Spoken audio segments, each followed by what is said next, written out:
হ্যাঁ, আসসালামু আলাইকুম আম্মা। ওয়ালাইকুম আসসালাম। তুমি এটা কি বুঝো কিনা প্রশ্নটা আমি বলতেছি। নদীর জল গুলাও ভালো, জাতের মেয়ে কালো ভালো। এই কথাটা কি শুনছো তুমি আগে কখনো? এটা আমরা মুরব্বী যারা যারা বয়স, তোমার বয়স আরো বেশি হইলে তখন তুমি জানতে পারবা। নদীর জল গুলাও ভালো, জাতের মেয়ে কালো ভালো। এই কথাটা বলা হয় যে একটা মেয়ে যদি কালো হয়, সে যদি স্বভাব চরিত্র, হ্যাঁ, তারপরে তার বংশ যদি ভালো হয়, তাহলে মেয়েটা সুন্দর লাগে না। মানে অনেক তো আমরা সুন্দর তো সাধারণত চামড়া সুন্দর থাকলে সেটাকে বুঝি। চামড়া সুন্দর, কিন্তু দেখছো না কতগুলো বুয়া দেখাইলাম না তোমার ডিএসএসে, অনেক সুন্দর না? হ্যাঁ, অনেকের থেকে অনেক সুন্দর, মানে বুয়ার কাজ করে। কারণ কি, কথা আছে নদীর জল গোলাও ভালো, জাতের মেয়ে কালো ভালো। জাতের মেয়ে যদি হয় কালো ভালো কেন বলা হয়েছে? তোমার সংসার যদি সুখের হয় রমণীর গুণে, কথাটা থাকে। মানে মেয়ে মহিলা মানুষের গুণে কিন্তু তোমার সংসারটা সুখের হয়। সংসারটা একটা পুরুষ মানুষের সুখে রাখার মানে কঠিন, রাখতে পারবে না যদি মহিলা যদি বাসায় জ্ঞান জ্ঞান করে। সম্ভব মা?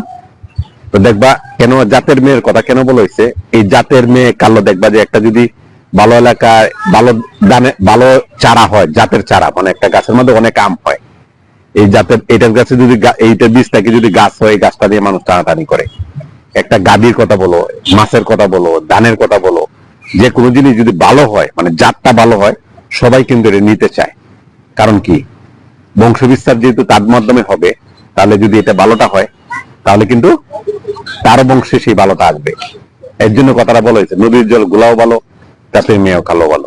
যদি বিষয়টা এরকম হয়, মেয়ে যে মেয়েকে তুমি নিয়ে আসছো, মেয়ে সুন্দর, কিন্তু সে এই যে দেখো যে প্যান্ট পরে এখানে আসছে, হ্যাঁ, প্যান্ট পরে মাথায় কাপড় দিচ্ছে, ঠিক আছে, টাইট পিস জিন্সের প্যান্ট পরছে, বুকের মানে সব 5 বুকের কাপড় তো সব বোঝা যাচ্ছে, মাথায় কাপড় কিন্তু সে খুলে নাই। মানে এটাও কিন্তু তার মা বলে দিছে, মা ওই ওর মা যে জাত, ওই মা জাতে বুঝায় বলে দিছে যে তুমি মা যাই করো না করো পর্দার মধ্যে করতে হবে, পর্দার বাইরে কিছু করা যাবে না। বুড়ি পর্দা ঠিকই করছে, মানে সব কাপড়, মাথা কাপড় তো সে খুলে নাই, বাকি সব ঠিক আছে। মানে এটার কথা বলা হয়েছে নদীর জল গোলাও ভালো, জাতের মেয়ে কালো ভালো। এর মা যে, ও মাও কিন্তু জাতের সমস্যা।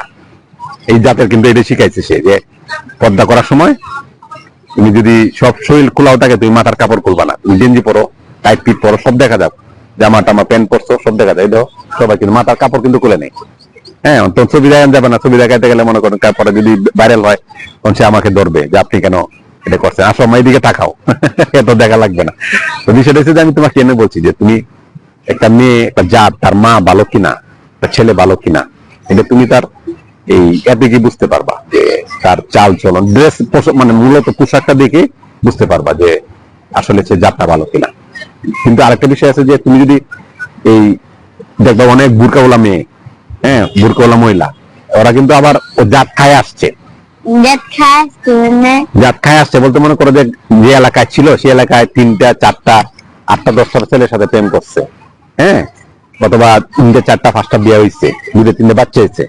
ঢাকা এসে কি করছে, তাকে মানুষ চিনে ফেলাবে দেখে সে এই পর্দা নিচে বুরকা পড়তেছে, মানে মুহূর্ত প্রদর্শ তার দিকে যেন কেউ না চিনে। হ্যাঁ, এমনিকে দেখো তার টিকটক আইডি দেখো, ফেসবুক আইডি দেখো, তার কাপড়ই পরে না সে, মানে বিশাল বিশাল ড্যান্স দেয়, বিশাল বিশাল নাচ করে। এই জন্য তুমি বুরকা পড়লে যে তুমি বুঝবে সেটা ব্যাপারটা এরকম না। কিন্তু এই যে এখন যারা যে শিক্ষিত ভাবে যারা প্যান্ট গেঞ্জি পরে আসছে, এটা দেখে তুমি বুঝতে পারবে এটা জাতের সমস্যা। কারণ তারা তো ছোট, মেট্রিক পাস করছে, ইন্টারমিডিয়েটে পড়ে, ছোট অথবা 9-10-এ পড়ে, ল্যাংটো হয়ে বাড়িছে বাসা থেকে, তারা অবশ্যই তাদের ইনকাম নাই। তার বাপ মা তো অবশ্যই বাসা ছিল, যেহেতু শুক্রবার তার দেখে দিচ্ছে না যে বাড়িতে বাড়ানোর সময় অবশ্যই দেখছে। কথা বোধ হয় নদীর জল গোলাও ভালো, জাতের মেয়ে কালো ভালো, বিষয়টা এরকম হয়েছে আর কি। যে তোমার যে জাতের হোক, তোমার তুমি যদি জাত ভালো না হও, তোমার যদি বংশ ভালো না থাকে, তোমার যদি বাপ মা ভালো না থাকে, তাহলে তুমি ভালো হওয়া খুব কঠিন। কথা কি বুঝতে পারছো মা? দেখবা যে এই যে এর জন্য তোমাকে আমি বলছি যে যখন তুমি স্কুলে কারোর সাথে মিশবা, কারোর সাথে চলাফেরা করো, তোমার বান্ধবী কিছু করবা, তার বাপ মাকে দেখবা, ও তার অবস্থাটা দেখবা, দেখে তারপর তার সাথে মিশার চেষ্টা করো। কথা বুঝতে পারছো মা? তাহলে তোমার কি করতে হবে, মিশার সময় অবশ্যই একটা ছেলে হোক মেয়ে হোক, যখন মিশবা অবশ্যই তার বন্ধু বান্ধব করার আগে, বাসা নিয়ে আসার আগে, তার সাথে চলাফেরা করার আগে, তার সাথে মানে এখন ভালোভাবে কথা, মানে সে খুব ভালো, মানে তোমাকে নিয়ে একদিন খাওয়াইছে, সে খুব ভালো, এই জিনিসটা বলা যাবে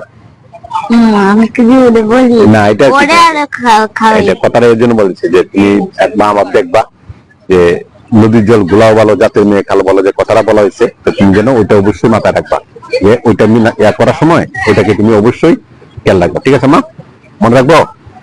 অবশ্যই বন্ধ করে দিই। কি কথা বুঝতে পারছেন? নদীর জল গোলাও ভালো জাতের মেয়ে কালো ভালো, এটা বোঝানো হয়েছে শুধু জাতের মেয়েকে না, জাত যে সাধারণত উৎপাদন ক্ষমতা আছে, এটা ধান হইতে পারে, মাছ হইতে পারে, গম হইতে পারে, কাঁঠাল হইতে পারে, হ্যাঁ, যে কোনো গরু হইতে পারে, ছাগল হইতে পারে, সবকিছু যারা উৎপাদনশীল যে কোনো জিনিস, ভালো জিনিস, মনে করেন যে গাড়ির ব্যাপারে হইতে পারে, যে গাড়ির ভালো জাতের গাড়ি, আইফোন যেমন মোবাইলের ক্ষেত্রে হইতে পারে, মানে এটা যন্ত্রের ক্ষেত্রে হইতে পারে, হ্যাঁ, জাতটা ভালো, মানে ব্র্যান্ড বলে, এটাকে ব্র্যান্ড বলে, যান্ত্রিক ব্যাপারটাকে ব্র্যান্ড বলে, আর অন্যটাকে বলে যে জাত, মানে যেটা প্রাণ আছে তাদেরকে জাত বলে। ঠিক আছে, ভালো থাকবেন, আসসালামু আলাইকুম।